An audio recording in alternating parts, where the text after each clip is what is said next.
Hello and welcome to a special broadcast on UEFA Euro 2020 Football Championship off the field. In the past few weeks, football fans across the globe witnessed some exhilarating football on the planet. Now the semi-final lineup is ready. It's Italy versus Spain and Denmark versus England at Wembley. So far, Italy looked like a team to beat in this tournament. In the quarterfinals against Belgium, when they needed to attack, they were laser precise and sharp, hitting the net twice in a short span. During the next 45 minutes, Italy defended perfectly against one of the best offenses in the world, stopping the Belgians and securing the ticket to the next stage. Meanwhile, nobody predicted Spaniards coming this far after a group stage draw against Sweden and Poland. Meanwhile, England showcased their squad depth with notable changes in the starting lineup. But first up, the top story we are tracking.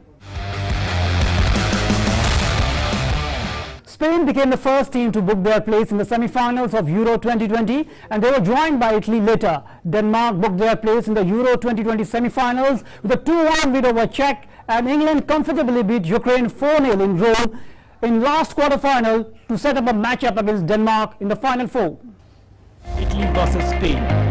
Italy and Spain meet in a titanic Euro 2020 semi-final clash on Tuesday night after coming through draining quarter-final ties. The Azzurri looked in fearsome form, making 32 games unbeaten by dispatching world's top-ranked team Belgium in Munich.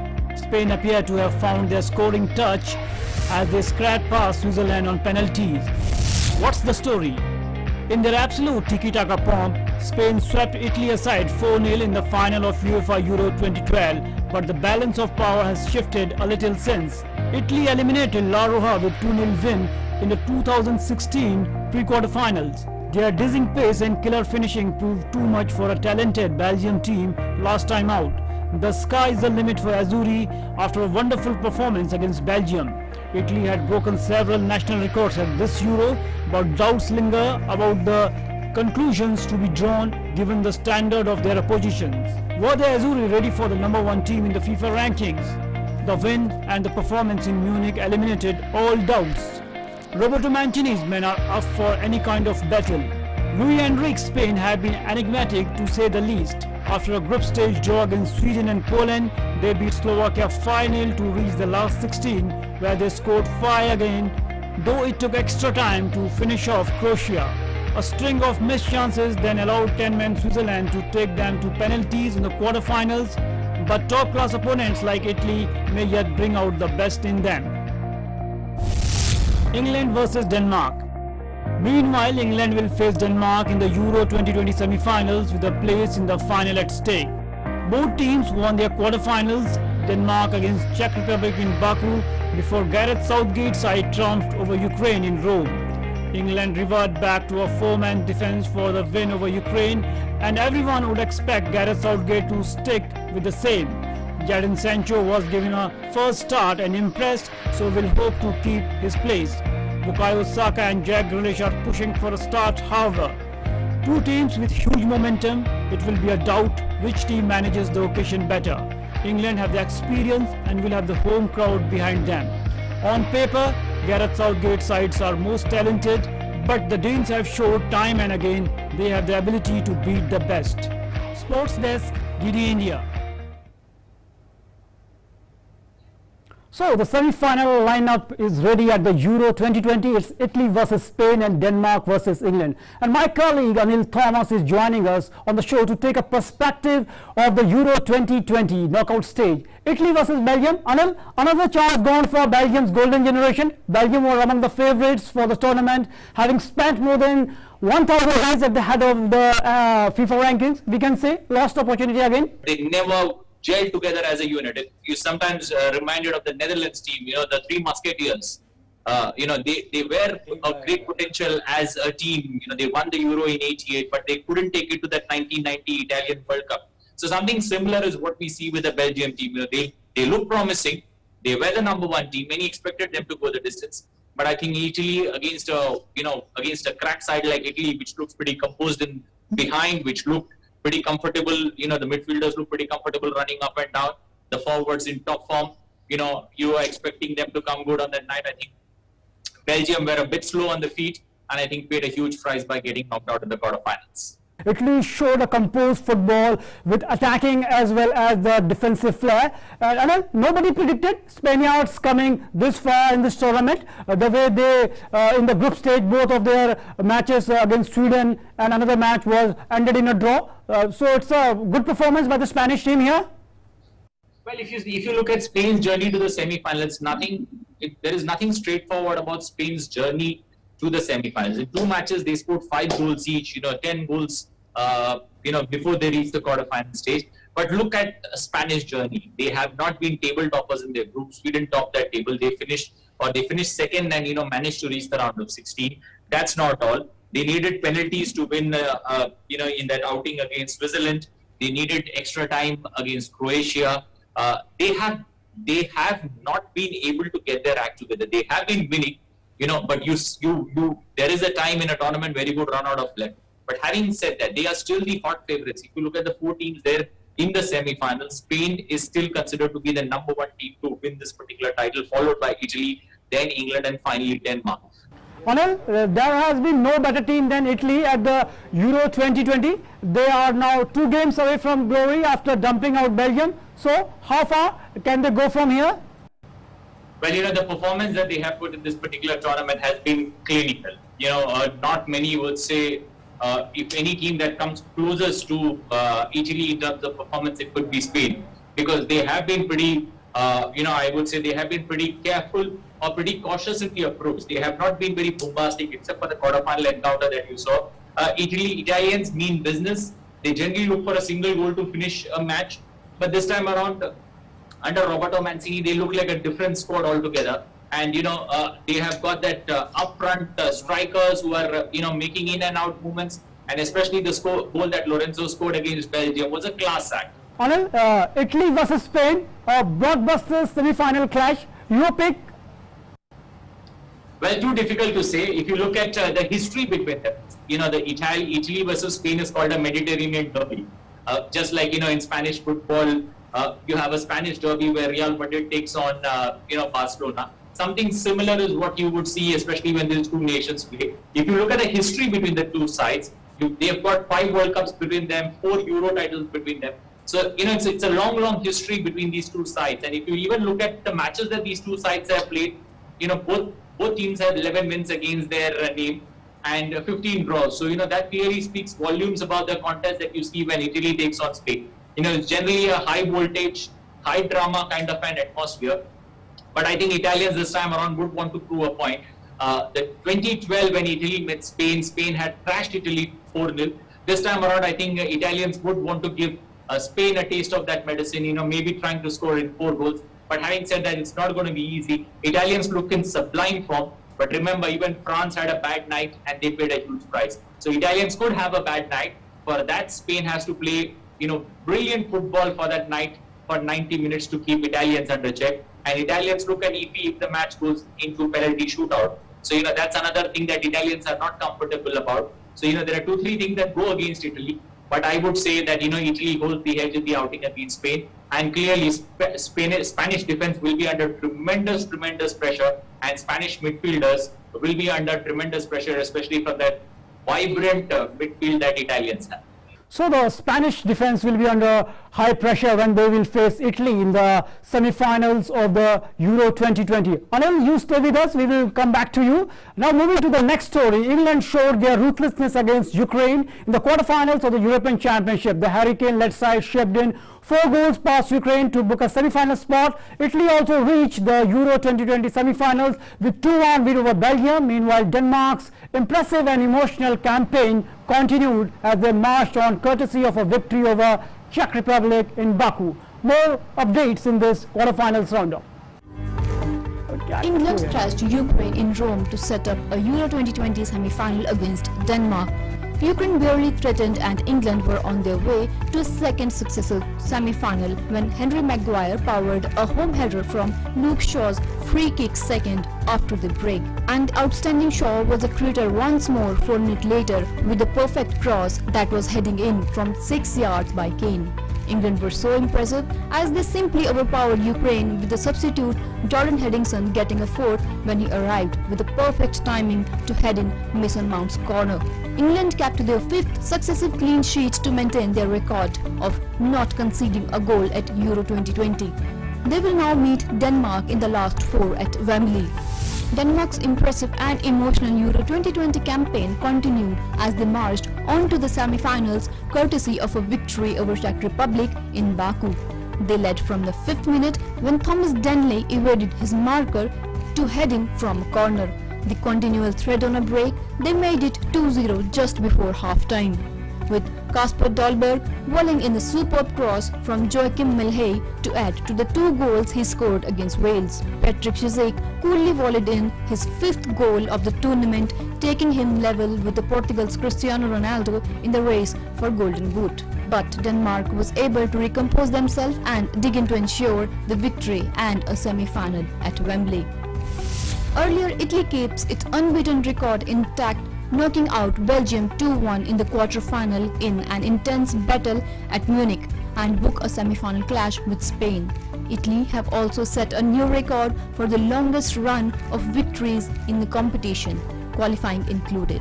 They will now face Spain at Wembley on Tuesday for a place in final. While Spain was the first team to progress to the semi-finals after beating Switzerland 3-1 on the penalties in St. Petersburg.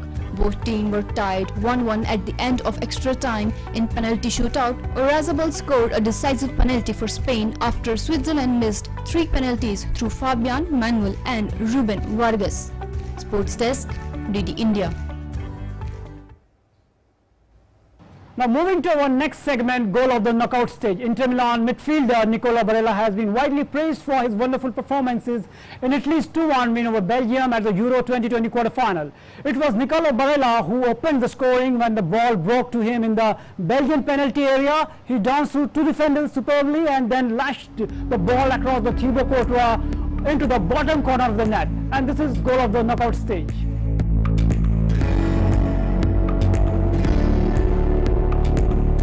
Meanwhile, England captain Harry Kane picked up where he left off against Germany, taking both of his goals with typical ruthlessness. He looked confident and sharp again. He's a player of the knockout stage.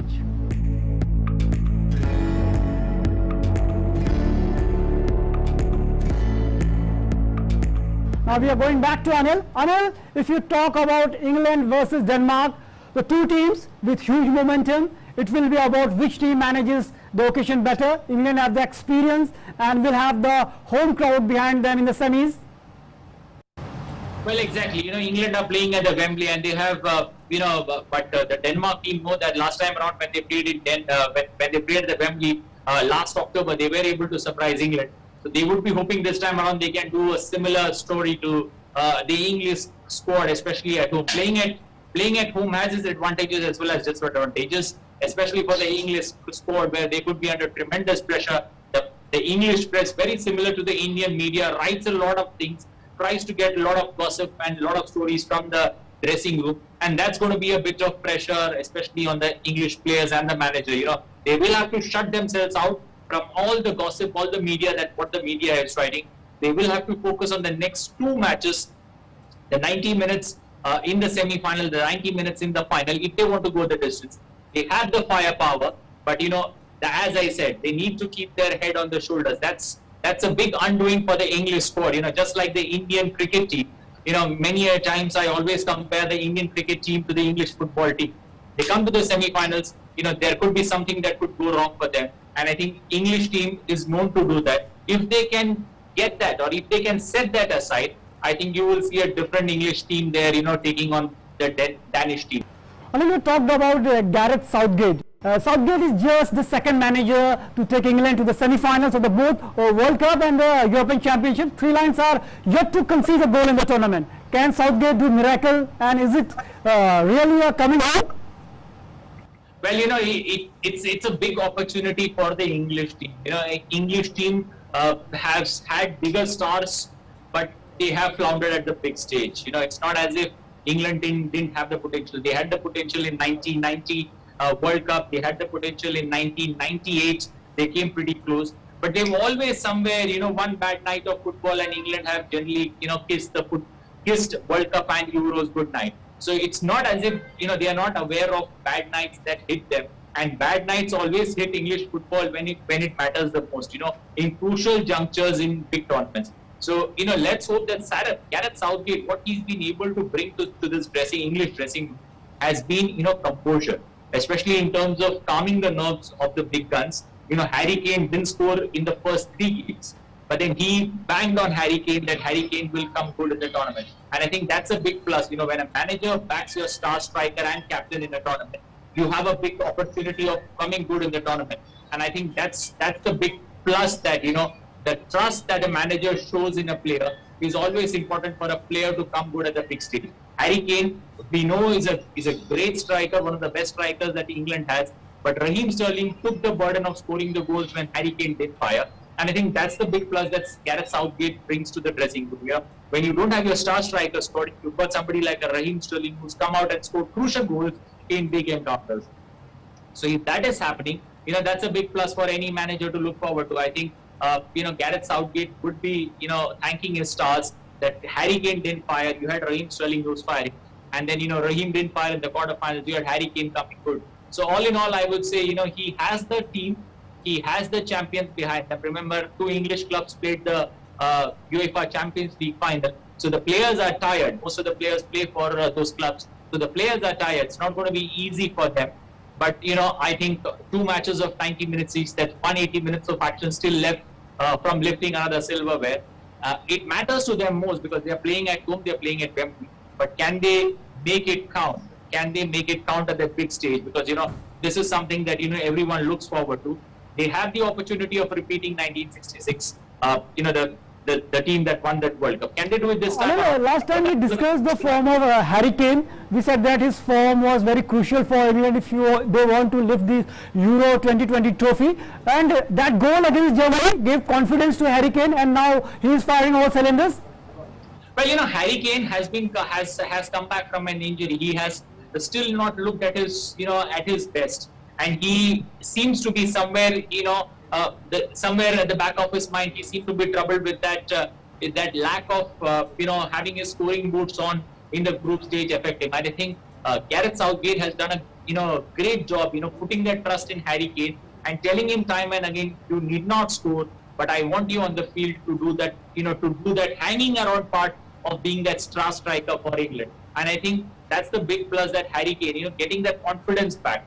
Even in that outing in that round of 16, it was Raheem Sterling who did that opening goal against Germany. But then once Harry Kane, the celebrations that Harry Kane did, and the celebrations that fans did, when Harry Kane scored that goal, that clearly spoke, spoke volumes about the trust that Gareth Southgate had in him. Harry Kane, getting his mojo back about, getting his scoring boots on. And I think that clearly was obvious, that clearly was on display in that quarterfinal encounter, the 2 goals that he scored, the 2 early goals. It's about big players, one goal and then it follows. So with Harry Kane, that's the big plus. Can he score in the semi-final? If he scores in the semi-final, it's going to be a mouth-watering contest, to keep Harry Kane in check, because Harry Kane because he's played under Jose Mourinho in Tottenham Hotspur. And, Jose Mourinho has this habit of getting your star strikers, especially getting them, into that groove where he believes that, if you score one, every match that follows, you will get your scoring boots on. And I think Gareth Southgate has just been able to build on that particular philosophy on Harry Kane. And Harry Kane, if he can manage, especially getting a goal in that semi-final, we are talking about a cracker of a contest with Harry Kane. The focus is going to be not on the English side. The focus is going to be on Harry Kane, the striker and captain.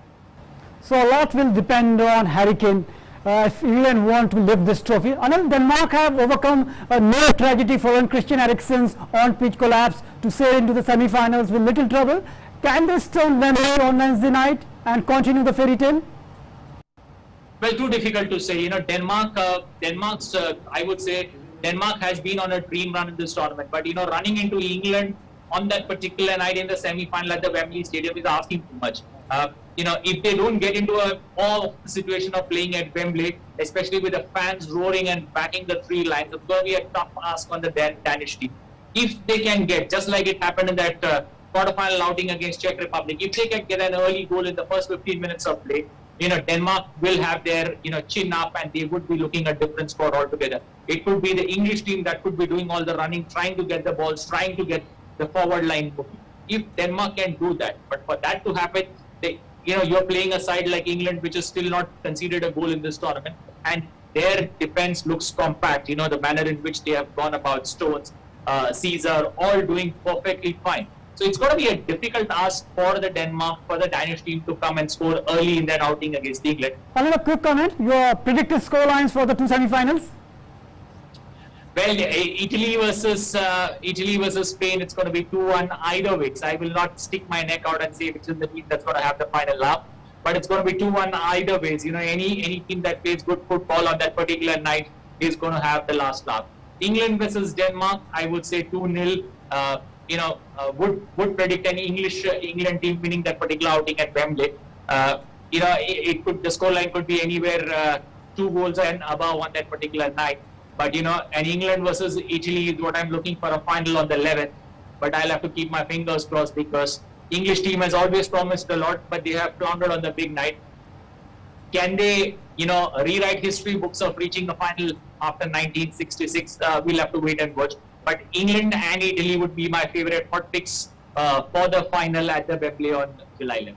So England versus Italy are hot picks for the Euro 2020 final. Thanks Anil sharing for giving the perspective of the Euro 2020 knockout stages. Now let's have a look on Euro 2020 top 3 players. Cristiano Ronaldo is at the top with 5 goals, 1 assist, and after playing 360 minutes with 16 attempts.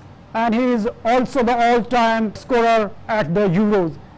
Patrick Schick of Czech Republic, number 2nd spot with 5 goals and 0 assists after playing 404 minutes.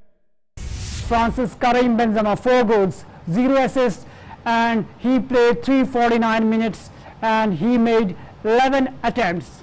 So these were the top performers at the Euro 2020 so far.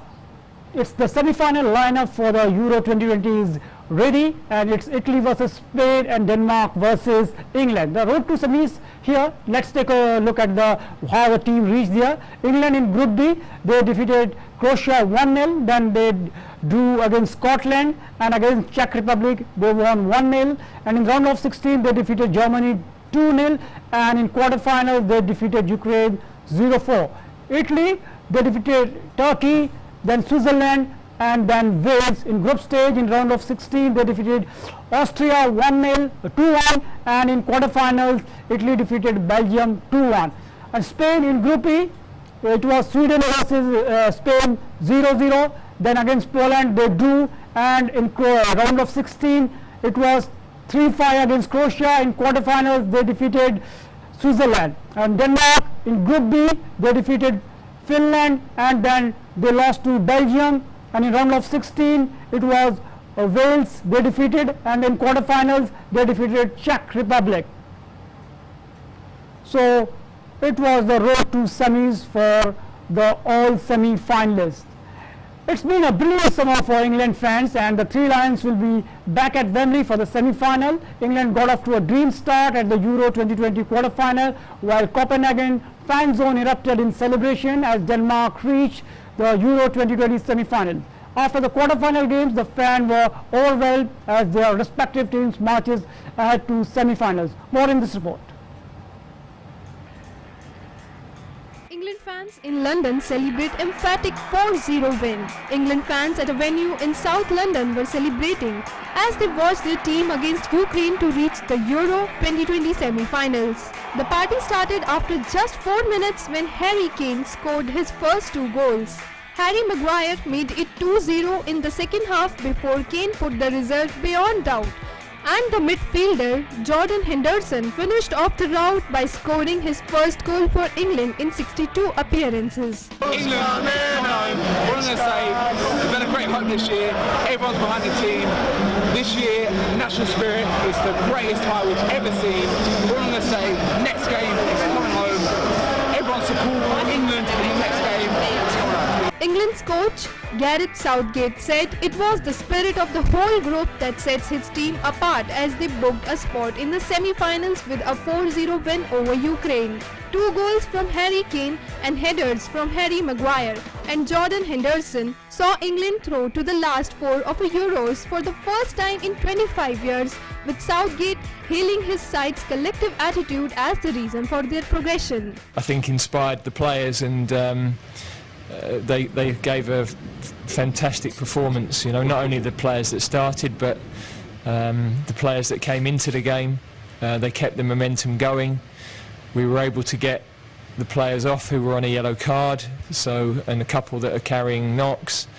But actually, I'm more thinking about the players that I had to leave out of the 23 and the ones I didn't get on the pitch, because they've been such a massive part of what we're doing, and it's so difficult to keep a group of this size